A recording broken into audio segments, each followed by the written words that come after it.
Hello, everyone, and welcome back to the Van Maren Show. My name is Jonathan Van Maren, and today I'm going to be talking to my old friend, Jojo Ruba. Many of you listening will know that I serve as Communications Director for the Canadian Centre for Bioethical Reform, and Jojo Ruba was actually one of the co-founders of that pro-life organization back in 2001, before heading off on his own to run the organization Faith Beyond Belief in 2012. He equips Christians to be effective ambassadors in apologetics for everyday conversations. Essentially, he took his pro-life work and he expanded it to the historicity of the resurrection, the meaning of Christmas, you name it. Jojo covers it. He earned a Bachelor of Journalism and a Master's in Political Science from Carleton University in Ottawa. And lately, he's been one of the key people responding to what the Justin Trudeau government's trying to do on conversion therapy, the conversion therapy ban. Jojo Ruba's come out with somebody who has struggled with same-sex attraction himself and has explained how therapy was essential to helping him understand himself and to helping him live the life that he wanted to live. It's an incredibly brave and courageous thing that he did. Many of us knew Jojo for years and had no idea that this was something that he had struggled with. And so recently, he testified before the Justice Committee, and we're thrilled that he agreed to come on the show and talk about not only his story, but why this piece of legislation is so dangerous. This is my conversation with Jojo Ruba. All right, just to start off, most people who hear the phrase conversion therapy ban think that it sounds like a good thing. Immediately, they picture electroshock therapy. They think of something that is horrifically torturous for the people who endure it. What is actually going on right now with the proposed Canadian legislation? Well, Jonathan, thanks for letting me be on your show, and glad to be able to share from Ottawa. I'm actually, we met here, I think, and out west, I think, and being back here brings a lot of memories as a journalism student. When I lived here, I actually went through counseling for my own same-sex attractions in Ottawa, and so it's sort of ironic to come back full circle and then to defend a biblical view of sexuality and gender from this law, because Canadians, I don't think, realize just how egregious this law is. If you've watched movies or watched TV shows and heard the term conversion therapy, you only hear the idea of a forced electroshock therapy to make someone straight who's gay. Right? And there's a whole mindset around that, and even the current political leaders have accepted that scenario. Unfortunately, the definition of conversion therapy used by this government in Bill C-6 is not used by any professional medical association in North America. So the Canadian or the American Psychological Association, Psychiatric Association, they don't use this definition because all their definitions focus on a specific therapy, which means a formal therapy that looks at or that tries to change sexual orientation. There's different wordings, but that's basically it.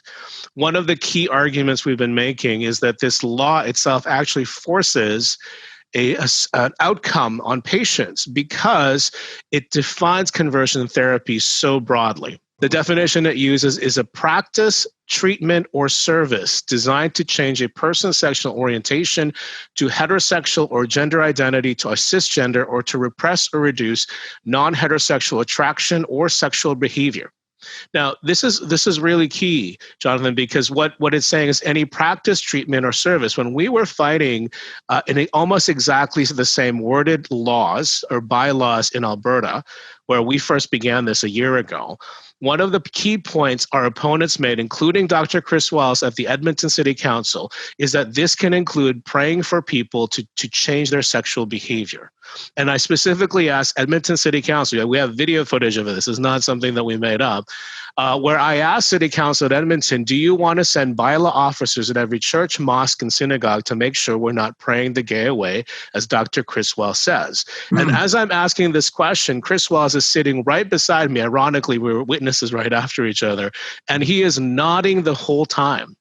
So in his view, practice, treatment, or service includes praying for your friends, your family members who've come to you and say, I'm struggling with transgender feelings, I'm struggling with gay feelings. Can you pray for me so that I won't act on those feelings? And then this is the worst part, Jonathan. The issue here is the last part of that phrase, reduce non-heterosexual attraction or sexual behavior.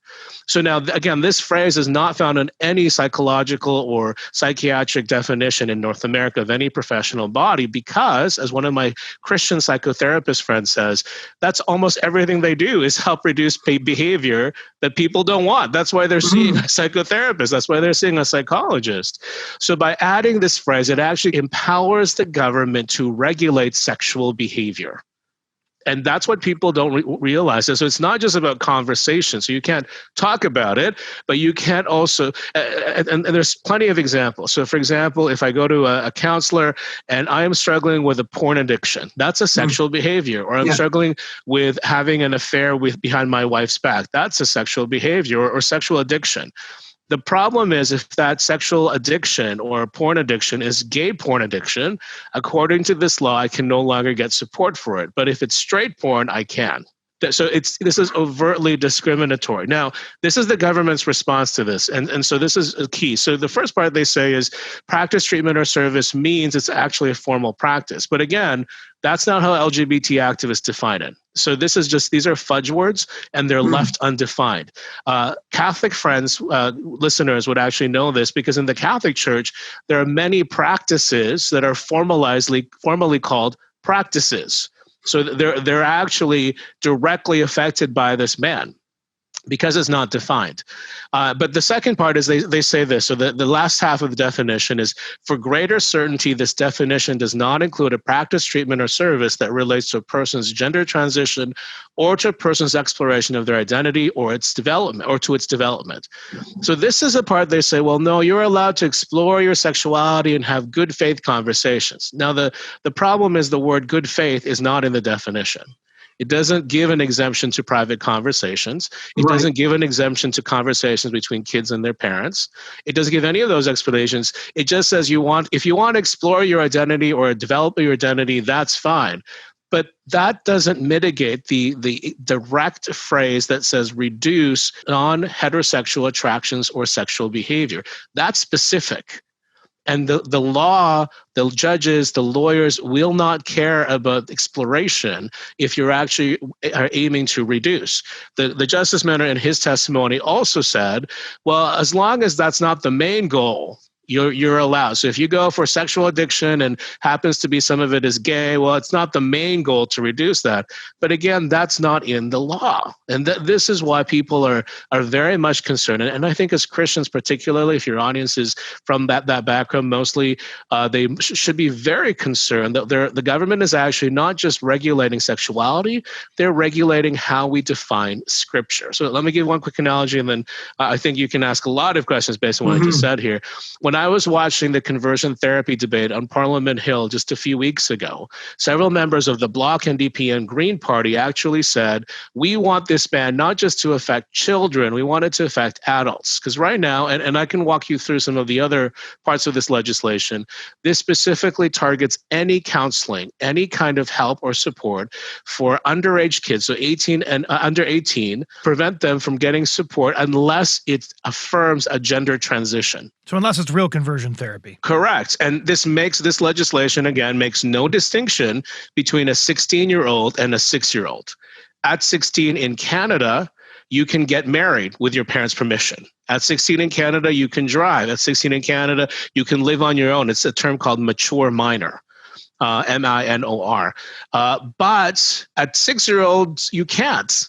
But this legislation makes no distinction. So if your 6-year-old wants to gender transition, you are not allowed to oppose that gender transition or bring that child into a counseling session that would discourage that gender transition. You'd only be allowed, quote unquote, to explore that.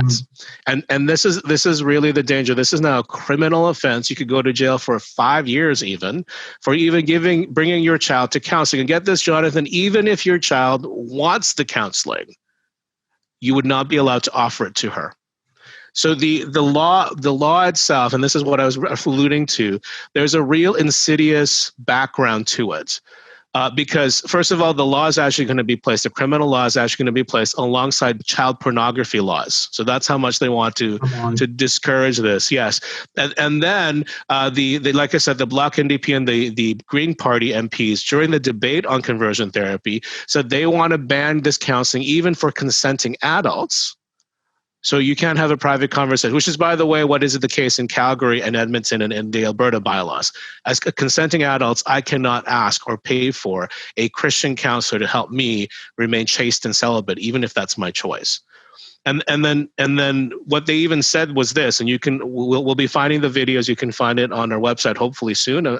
But what they said was, we want to fund educational LGBT groups to re-educate those evangelicals so they believe like us that there's nothing wrong with homosexuality or gender identity transition. So now they're actually trying to tell us, using government money, that's what they want to do, to interpret the Bible the way they want us to. If you believe in any kind of religious liberty, right, you don't have to be a Christian. You recognize this is not the role of government. One of the Black Quebecois MPs kept arguing religion has no role in politics. But ironically, he has no problem in using politics to tell religion what we should be able to do or say. Yeah, so there's a lot to unpack there. I guess just to start with, for even more context, you recently testified before the members of Parliament on this issue, and I'm interested to know what their personal response to your story was, because one of the difficulties with this debate, right, is that people choose, when it comes to sexual issues of any kind, so I do a lot of work on the pornography issue, and so when it comes to sexual issues of any kind, people generally choose to pursue therapy and counseling for privately. They have no desire to broadcast whatever their particular struggle might be to the world, and so it's more common in the last few years, as you would know, for people to come out and talk about, their porn struggles, et cetera, et cetera. But that's a very recent thing. And so when people are saying, this doesn't hurt anybody, it only helps people, I know quite a few people who would never come out and speak publicly. And so we're very grateful that you did. What was their reaction to actually meeting someone who I would bet that most of them have never met before, and I would bet that most of them had never heard a story like yours before? Well, yeah. So the backdrop is, I said, we've been fighting these bylaws and laws in Alberta for about a year now, almost a year and a half. And when the Calgary bylaw came as in place in terms of being debated, one of the spiritual questions I had was, how much do I use my own personal experience in this debate? And there are plenty of great people who are already sharing their personal testimony. Frankly, I still don't. It's not an easy thing to talk about the fact that this is also my personal story. But I realized, and this is one of the things that got me, Jonathan, was that the culture is wanting to impose an identity on people based on their sexuality. And that's a social construct. I think we've talked about that before. I can go into that if you want to get reminded on those things. But in terms of understanding from a biblical perspective, God doesn't see us through a sexual identity. Those are all secondary identities.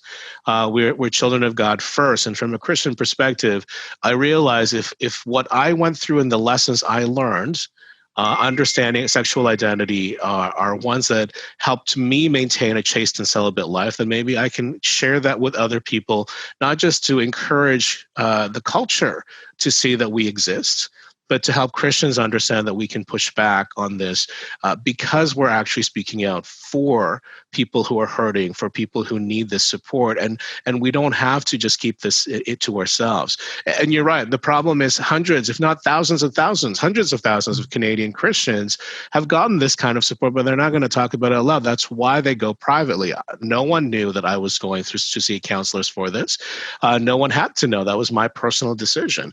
And in a sense, I resent the fact that government has forced this conversation. So to your point, though, in Parliament, what happened was I actually wasn't chosen as a witness. Mm-hmm. So I flew out from Calgary. I said, God, I can come here, I see if I can be of help.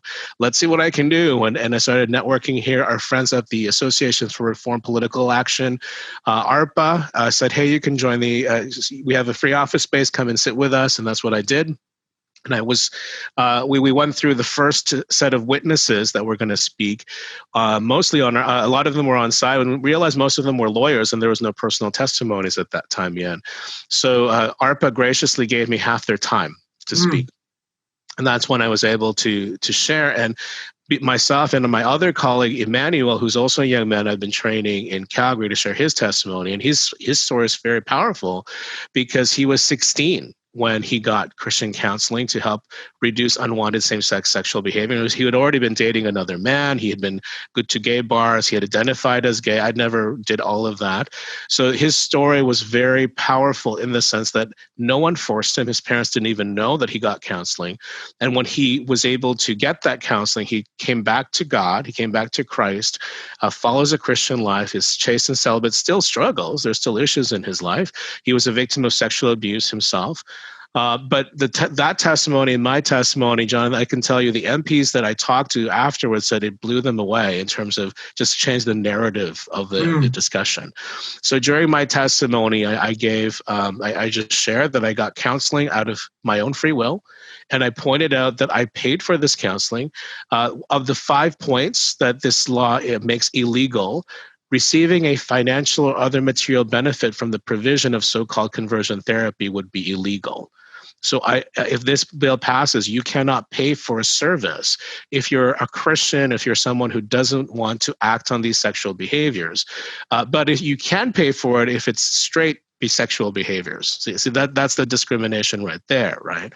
And so with that testimony, I knew we goaded on, that we lit a fire on the MPs, particularly the government MPs, because they pushed back really hard on what we said. The Black Quebec, the NDP, there was one gay NDP MP on the Justice Committee. He actually spoke to a transgender speaker right after I spoke. And John, this is the question he asked. How many people do you think are coerced into quote unquote conversion therapy? And the transgender speaker said 100%. And this is after 5 minutes after I just gave my testimony. So what was great was I was asked questions right after that, and I was able to refute the NDP and this witness and say, look, you guys are claiming to respect the experiences of Canadians and be tolerant and open-minded. Why are you trying to speak on my behalf? You cannot do that. And I think that silenced them. I shut them up a little bit, at least. We'll find out today. Today's the next witness day here, what the reaction is going to be. But I think the testimony, as you said, was something they were not expecting. In fact, even the people pushing this law in Alberta, here's how the lie has infiltrated, Jonathan. So the people pushing this law in Alberta told all those municipal governments, and I spoke to at least 5 of them. There's about 8 or 9 that have passed them now. I spoke to at least 5 personally live. What they'll be able to do is survive a charter challenge because religious organizations cannot torture people in the name of religion. So that was the only charter challenge that they were told that they could survive with this law.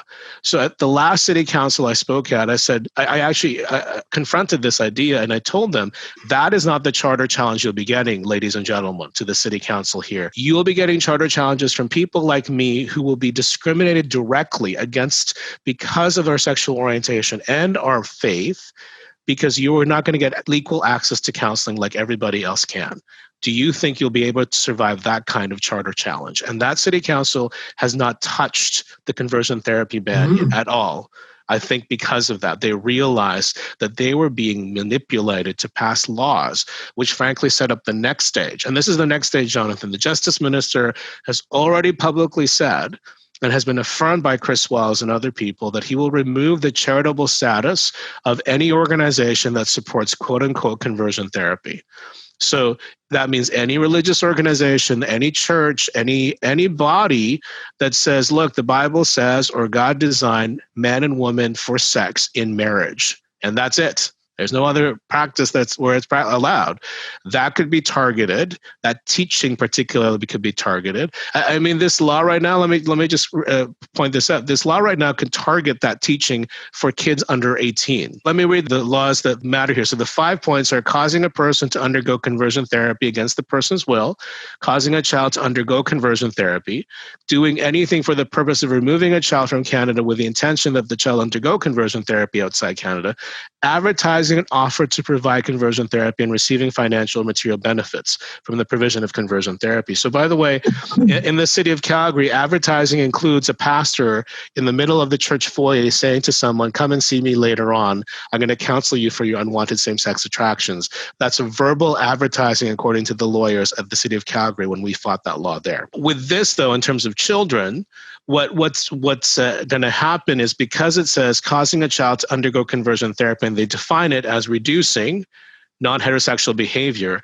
If a 13-year-old girl in my youth group comes to me and she says she wants to have sex with her classmate, I can tell her, no, you have to save yourself for marriage and you're not ready for marriage yet. But if that classmate wasn't a boy, but a girl, that statement that I just said, that you shouldn't have sex outside of marriage, is now conversion therapy, according to the definition used by the government. So all this is pretty insane for a couple of reasons, and I wanted to run one thing by you before we get into some of and you've covered a lot of the implications, but there is just a lot to cover, and a lot of people don't seem to totally understand what the big deal is, and it's really important that they understand it. But even on the left, the traditional understanding of sexuality has never been you're this or you're that, and the last 5 years has created a multiplicity of sexual categories. But even back to the 50s, they talked about a Kinsey scale where people had a mix of different attractions based on their environment, based on life circumstances, based on a wide range of different things. And the thing that I'm most familiar with is these days the accessibility of pornography. Most of the people I know and most of my friends who struggle with same-sex attraction and who are actually fighting it wondered whether or not this might be something they were attracted to, and then instead of ignoring it for years or just deciding to avoid it, they would just check out pornography, and then they could tell pretty quickly whether or not that they were attracted to this. And so this law comes at a time when pornography is already metastasizing a lot of people's different attractions.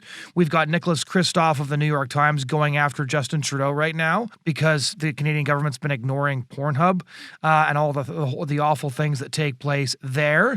And so we know that there are so many different things that are impacting people's sexuality, that sexuality is not binary, that sexuality is actually very fragile, that it's affected by many things. And so the idea even, let's say, as I'll give you a couple of personal examples of people that I know. They're 80% same-sex attracted, but 20% opposite sex attracted. There are some of them who are never attracted to girls and don't feel like dating them at all. And then there are some who say, no, actually, with a little bit of therapy, if I could just reduce my same-sex attraction and emphasize my opposite sex attraction, I could maybe have what I want, which is get married, have kids. And some of them have successfully done this and are tremendously happy. And the idea that the government could make it illegal for them to pursue the life pathway that they want is really sinister and cruel in so many ways. So you've been talking to a lot of people who have undergone this struggle. So yes, you shared your own personal story, but you've been communicating with a lot of people. So sort of speaking for that community here, what are the concerns of those who have gone through the struggle, especially because my suspicion is based on the last 5 years, there are going to be a lot more people because of the impact of digital pornography and because there's so many influences? Well, there's so much to start there, and I would encourage you. And I think when you have a biblical worldview, like we advocate for, things make sense. Right? Things always fall into place because it's the world that we live in. We believe Jesus is the center of the universe. He makes sense of things. And so there's several points here, but let me start with this. And I talk about this in a presentation I gave on our website. You can find that at faithbeyondbelief.ca, where I shared my testimony and 3 important lessons that I learned from conversations I've had. And the first conversation you have on sexuality is with yourself. Is what is it that actually defines you? What is it that what identity does shape you? One of the points we make is that at the end of the day, there are multiple identities that we have. We have our geography, our ethnicity, our relational. I'm a married man, or I'm a single man, or I'm a mother. We have our faith. We have the sports team we cheer for, right? Regardless if they suck or not. How are the Vancouver Canucks doing, for example, right? So when you think of all of those identities, the point we want to make is all of those identities help shape who we are, but we get to choose which of those identities are the most important. or is the most important thing about us. And I think most Canadians are beginning to realize sexuality is one of those identities, but it doesn't have to be that. I alluded earlier, it was in the 1860s in Germany that the terms homosexuality and heterosexuality were first used to define immutable, unchanging identities. And that was to fight laws against homosexuality. So prior to that, people could engage in all kinds of sexual activities and no one labeled them anything. So in ancient Rome, for example, a man could have sex with anyone in his household, especially if he was a wealthy man, and still be married to a woman and have children. And no one would ever doubt his sexual prowess, even if he was having sex with some male slaves. Right. So in terms of this concept, it's actually returning back to that. So a couple of years ago, there was a Vice magazine survey, and I can send that to your listeners if they email me, where they found out that the number was like 48% of Generation Z. So this is even after the millennials identify as heterosexual. 48%. That means 52% identify themselves in all kinds of sexual identities. Alan Schleman points out there are several major studies that show that the vast majority, we're talking about 85% of girls who identify as bisexual in their teens end up dating only men in their 20s. Because there's a natural fluidity in many people about sexuality, especially as you're growing up and trying to figure this thing out. And as teenagers, as young people, we question all kinds of things. And you're right, the sexual saturation in our culture means we have more opportunities to experiment, more opportunities to join an identity, to join a club, which if you're a young person, you want to be part of a club. You want to be part of an identity. So if the trans or the LGBT club is the popular club, then yeah, you're going to join that. And you might want to begin to explore your non-heterosexual behavior or identity. So you're allowed to explore it, but you can't then reduce it if this law passes. But one of the other things I point out in my presentation, and I think this is key for us as Christians to understand, this is the kind of stuff good theology brings foundation. For people who experience same-sex attraction particularly, in their minds, it isn't actually same-sex attraction. What you're sexually attracted to is something you perceive as different from you. And you see that in lesbian relationships where there's a butch and there's a femme, or in gay male relationships, particularly if you read the fantasies that they create or the gay pornography that they produce. I'm reading a book on gay pornography that talks about this. It's always a fantasy, but with something about a masculinity they perceive that's not theirs. Right. Something that's outside of them. It's interesting. This same book talks about gay pornography. It's as high as 30 to 40% of gay porn stars are actually identify as straights. So they don't identify themselves as gay. And there's a whole bunch of gay fantasy, including gay pornography, that is about trying to convince a straight friends to have sex with you as a male. So again, that speaks to the fact that you're trying to find something that you don't see in yourself. And from a Christian perspective, this is one of the lines I like to teach from now, is that masculinity or femininity in the minds of people who experience this, like I have, is a destination. It's something you're constantly searching for. When Scripture, Genesis 1 and 2, tells us masculinity, femininity, sexuality is a gift of God because it's a description of us. We don't have to search for it in someone else.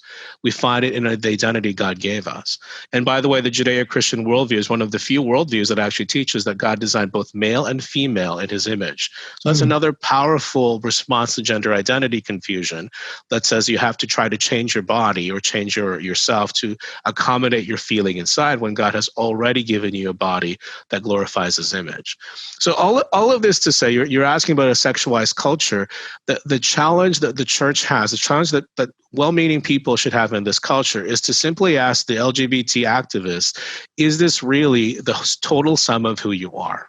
Is that really the most important? The fact that you want to have this kind of sexual practice or this kind, is that really the most important thing about you? Because isn't it fair to say that often, if not almost, I would argue very often, there's a large percentage of self-identified LGBT people who have had sex with people of the opposite sex. So what does that mean then? I think really what it means, Jonathan, is that it doesn't make sense to label people based on their attractions that change over time or change constantly. What it makes more sense is to help define people based on truly immutable identities. Like, for example, your DNA. You can chop off body parts all you want to, but you're still going to have that DNA screaming what you are. And I think When I was growing up, I'm a little older than you, but in the early 80s, we had these after school commercials that talked about how we need to accept our body for what it is. It's the same message we need to give today. It's kind of interesting because over the last couple of years, and this isn't new, but it's certainly been torqued. I don't know if you've read Douglas Murray's book, The Madness of Crowds, where he talks about the rise and the metastasization of identity politics. He actually starts off the first chapter talking about attending an ex-gay club, and he's a gay person himself. It's fascinating. It's fascinating to see his analysis of that.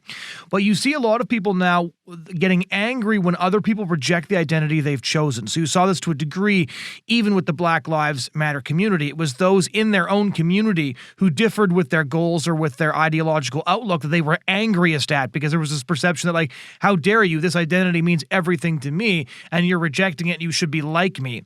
Is there any of that to what's going on here when you refer to that one MP who is gay, and he started off by just simply dismissing your existence and ignoring everything that you had to say? Is there part of if this identity isn't everything to you, then we have to either malign you, lie about you, or pretend you don't exist? I don't remember all those stages, but in terms of response, so they ignore you, and then they get angry at you, and they try to shut you down, and then they finally accept you. That's those kinds of stages. So we're in the ignoring parts.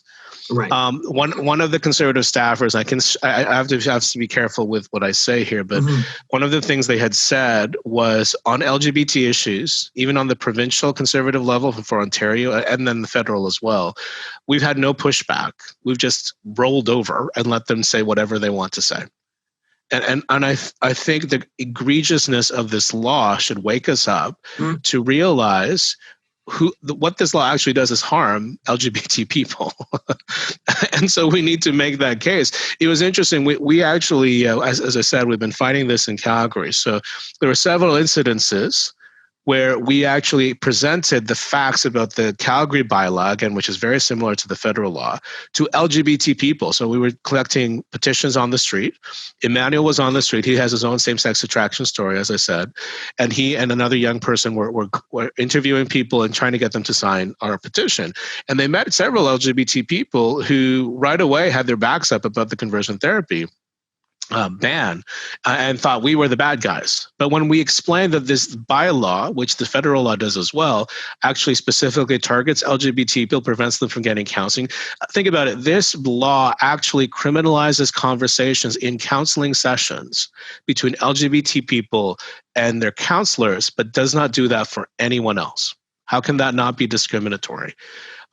It governs, and this is one of their biggest arguments, Jonathan, it actually governs outcomes for counseling when even therapists, professional therapists or organizations say it's not their role to decide outcomes for people, so why should it be the government's? And when we present this to LGBT people, especially the ones I'm talking about, they realize we were right and they signed our petition. The argument we're making here is not, are you ex-gay, are you gay, or whatever. Do you really just understand what freedom of opportunity, freedom of self-determination means for all Canadians? Now, that being said, I don't like using the term ex-gay because I think that's just as inaccurate as gay in terms of understanding that sexuality is fluid, sexuality can change. You can experience all kinds of sexual activity and not label yourself a certain kind of way in your head, right? But with reaction from the other side, they're at the stage of ignoring us. And our hope is that they can't do that because the arguments we're making are being made by people who still identify as gay. So there's one young man, I think he's from the Toronto area. He teaches sign language. He actually, and this is public testimony, so I'm referencing something that's public, it's not private, where he talks about how he identifies, he's Catholic, how he identifies as gay still, but goes through all the arguments I've made about sexual behavior that can include all kinds of things that consenting adults out of their own free will would want without any kind of coercion and would be banned just for gay people, but no one else. And I think we can make that argument on this law. At the end of the day, what I thought about this as I watched that member of parliament from the NDP speak on this, I realized what we're actually defending here is the definition of sexuality and gender identity from a certain generation, maybe 30 years older than us or 20 years older than us, in their 50s, 60s, and 70s, who've experienced this through the past. The next generation and those younger than us, particularly, they don't see that paradigm. They don't understand sexuality that way. That's why 52% of them don't identify as heterosexual, because they want to be able, just think about the definition. If being LGB, bisexual infers having two genders. Transgender says there are more than two genders. So if I'm sexually attracted to 5.5 gender identities, I'm not a B, I'm not an L or a G. What am I? Right. So that's the thinking that's going on for this next generation. And I'm not trying to mock them, but it does sound ridiculous because, there's only two genders. That's the biblical view. And in terms of understanding that, so even if you don't agree with my view, and you're welcome to tell me I'm wrong, of course, those in the audience, you have to admit then, if there's more than multiple genders, then the B has to be either amended, or you have to add all the other sexual attraction identities if you're attracted to the 78 different gender identities on Facebook. And that's why you have things like queer boy or agender, or there's a whole bunch that asexual. That's another one. Now, if you're not wanting to have sex with anybody and you're not attracted to sex, that is now a sexual identity. Right? That's the point with this. So this federal law does not recognize where people are actually at right now in Canadian culture on sexuality. So one of the things that I was really interested in with the testimonies before the Justice Committee, but also the back and forth in the House of Commons on this law, is that there's all sorts of objections brought up, those that were brought up by yourself, those that have been brought up by Garnet Genis with his Fix the Definition campaign to get them to change some of the things that you and others have been the most concerned about.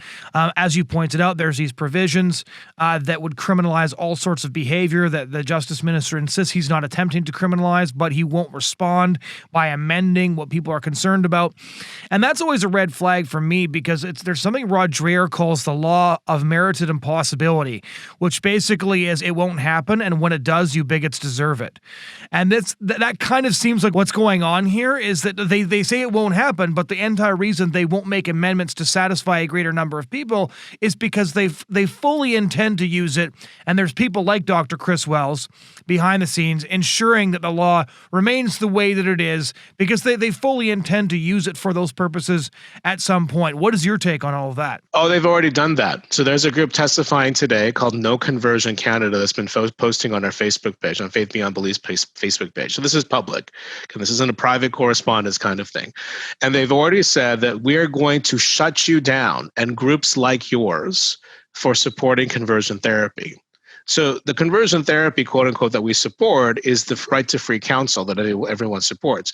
Things like electroshock therapy, torture, or coercion are already illegal in the criminal codes. Yeah. And any kind of coercive counseling is actually already discouraged or prevented by professional codes of conduct by professional organizations like the Canadian Psychiatric Association and the American Psychological Association. They already talk about coercion and they discourage it. So if there's any kind of practice from any religious group even that they're practicing this, it violates the code or already may violate the criminal law. So what are they actually banning? When you look at the definition again, on the wording that I've just read, what's going to happen here is this government is going to pass this law. And just like with same-sex marriage, remember when same-sex marriage was legalized less than, 20 years ago now? They also promised churches won't be affected. Don't worry, you won't be affected. You'll be allowed to continue your stuff. Well, we have this now, 20 years later. Well, clearly churches will be affected by this. Mm-hmm.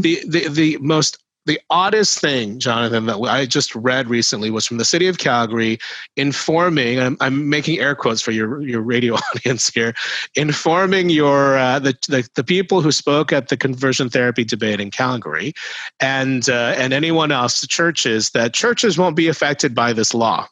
Okay, so that's what it's said in this official statement that they sent publicly. What they don't mention is that churches won't be affected by this law is not actually in the bylaw. It was added in an addendum that can be changed anytime by any political body without any kind of accountability, at a whim of the administrators even. And it was just an add-on. And some of the city councils actually voted for the bylaw just because of the add-on, even though it has no legal weight. The municipal government is trying to argue what they've said, what they've, I think, misled the public to believe for now. But 2 years from now, 5 years from now, the wording of the law is still there. Consenting adults cannot have conversations on this issue. The point I made sometimes was two consenting adults could have any kind of sexual practice they want to, but if they enter a therapy session, they won't be able to talk about it. That's what this law does, that bylaw does.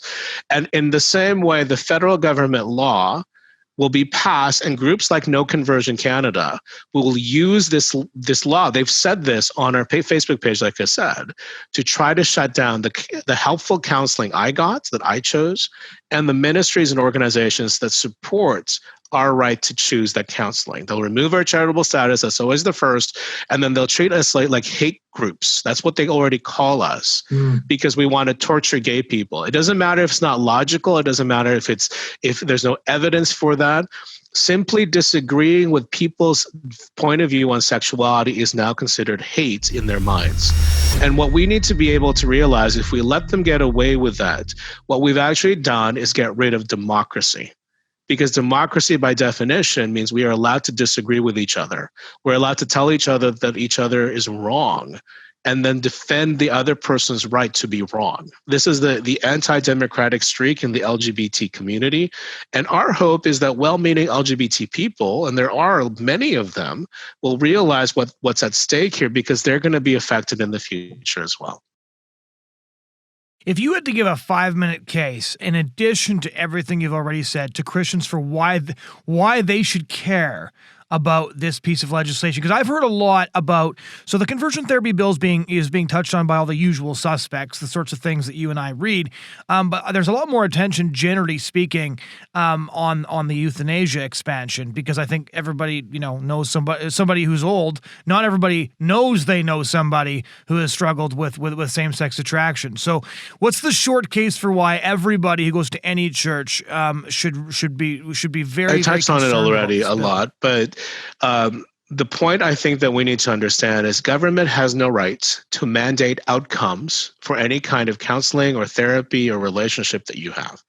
So, for example, if your 5-year-old child comes to you and she wants to transition to the opposite gender, but I mean, we're talking about 5-year-olds. When my nephews were 5 years old, they were wanting to be all kinds of things.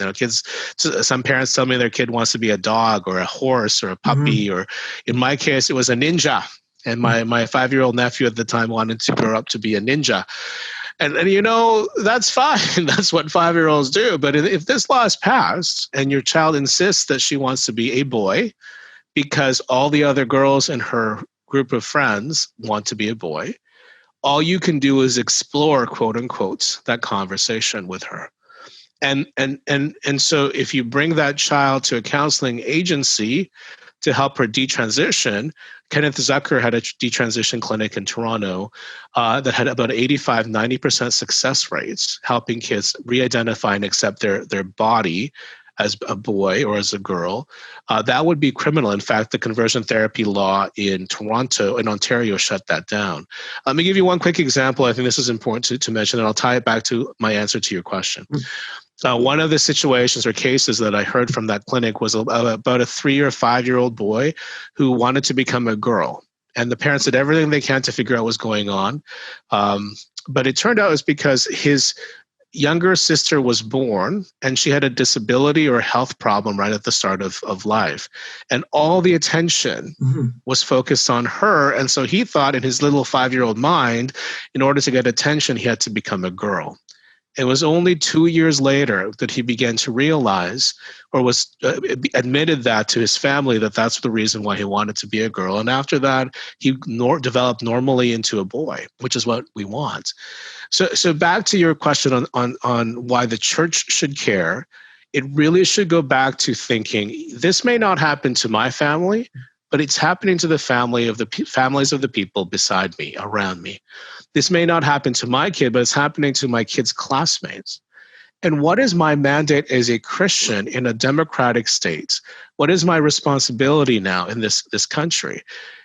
Yes, it is to defend our rights. We must do that. And we must realize that this law is actually not about sexuality now.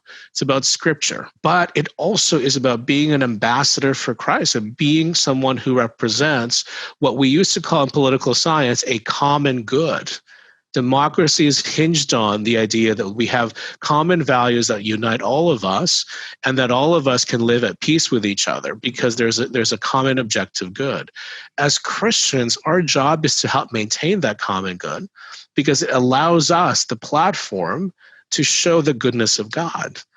And if that common good is removed, because now it's all about identity politics, it's all about telling people what to believe, the outcomes of their counseling, that you're not even allowed to disagree with your 5-year-old child's gender transition. You're no longer upholding the common good. I mean, think about this, what this law says. If I come into a church as an LGBT person, I'm interested in spiritual things. I want to hear their side of the story. I'm willing to come and listen, even if they disagree with me. And I come to the pastor and I tell him, I want to become a Christian. I think you've convinced me and I think it makes sense.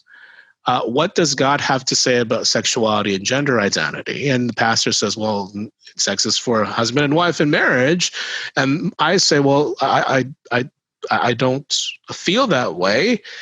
Can you help me not live according to these plans?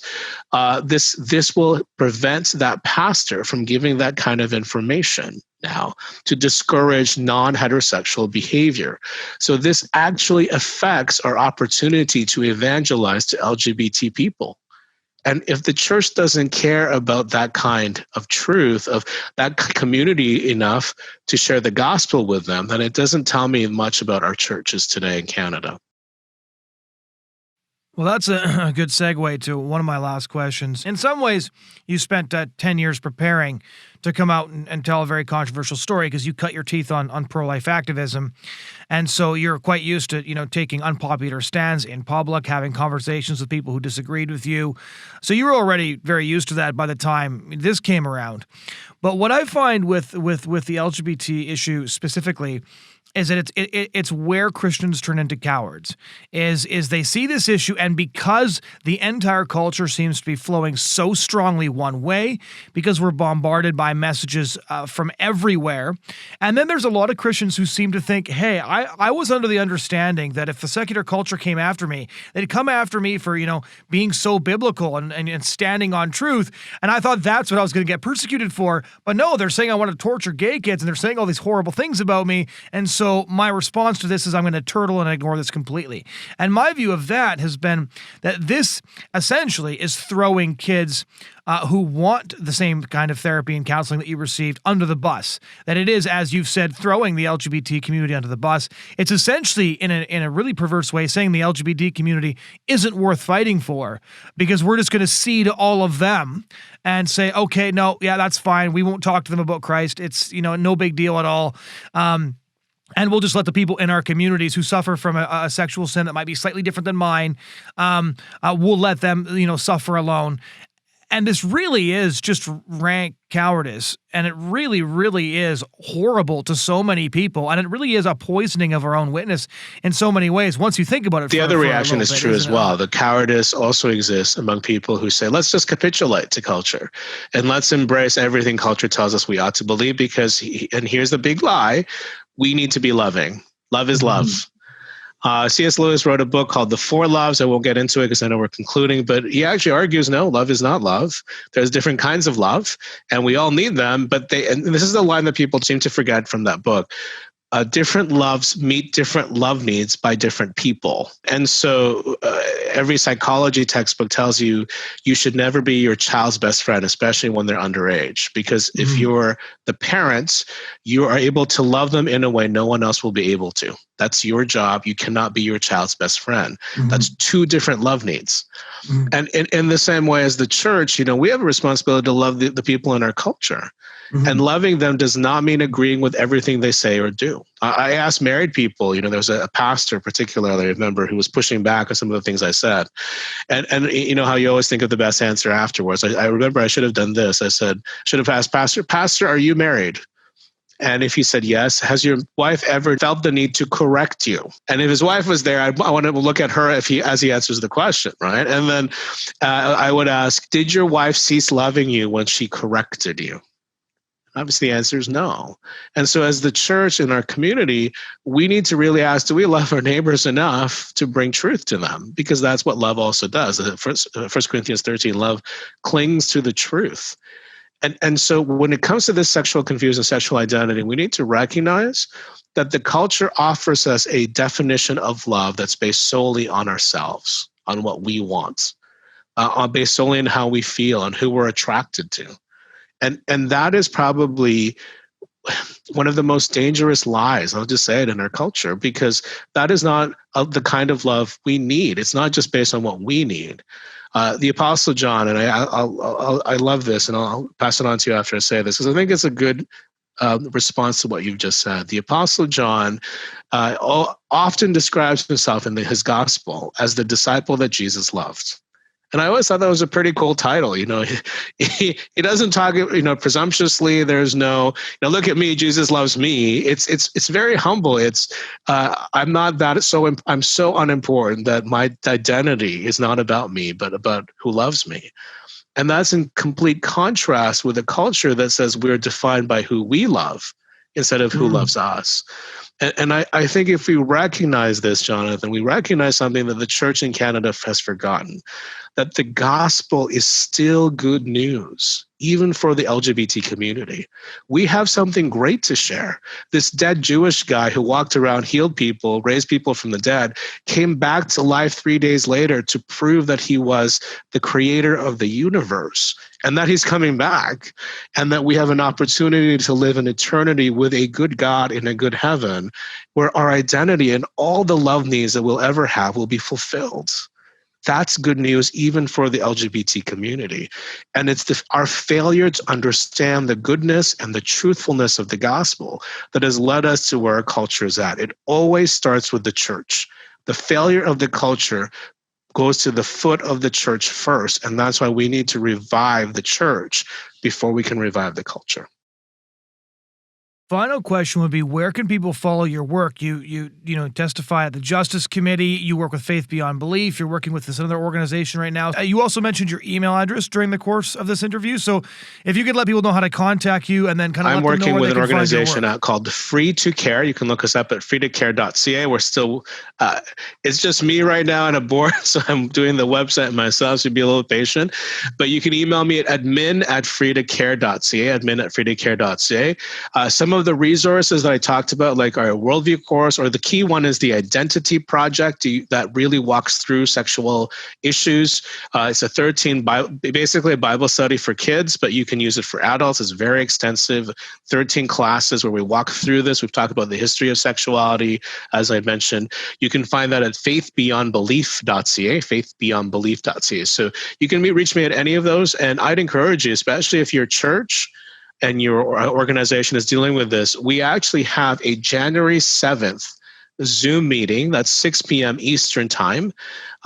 Please join us. We hope 1,000 people can join us. And this is the key, I think, that from the political side, Jonathan, is we've done a lot of great work on Parliament Hill, but we haven't done a lot of the re-energizing the base. And so what we like to do, we have 4 people at that Zoom meeting: a lawyer from ARPA, our friend here, Andre, a woman who's actually gone through conversion therapy, both bad and good, and has come and now describes herself as an ex-gay. So that's her definition. A Christian counselor, therapist, retired, and myself will be talking about theology. And it's an hour and a half for presentations and half an hour for questions.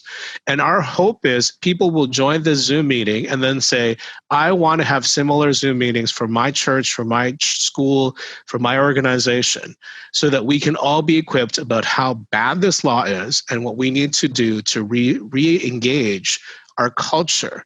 And wouldn't it be ironic, Jonathan, if we use this sexual issue that's been, hammering us down to be the issue that wakes up the church again to say we actually are the ones who truly love LGBT people. The culture does not. Well, thank you so much for taking the time to talk. So it's my pleasure, my friend. It's great to see where you're at since we met at SFU many, many years ago. And I said, hey, maybe you should consider working full-time pro-life ministry. Huh? 11 years ago, I just realized. 11 years ago, which is, yeah, I don't want anybody doing any math, so we probably shouldn't talk about how many. I did mention in the introduction that I believe you co-founded CCBR in 2001. Right. And CCBR regularly now has interns who are born I know. After That's 9/11. What's really scary. So we actually, and just to give credit where credit is due, CCBR has been just one of the most phenomenal things that I'm so proud of, and you guys are doing, and the work that's being done. And we're actually trying to emulate that at Faith Beyond Belief. So next year as well, we're going to start our own internship kind of program called Engage. It's going to be a worldview course, worldview training, 1 week program as a gap year program for people transitioning into university or college. So we're learning the same lessons as you said, and I encourage your supporters and many others to continue to support CCBR. It is literally changing and saving lives, and it's worth understanding that once you get those foundational truths that CCBR can teach you about the value of life, objective morality and truth, so much more of these battles are so much easier to deal with because you have that foundation.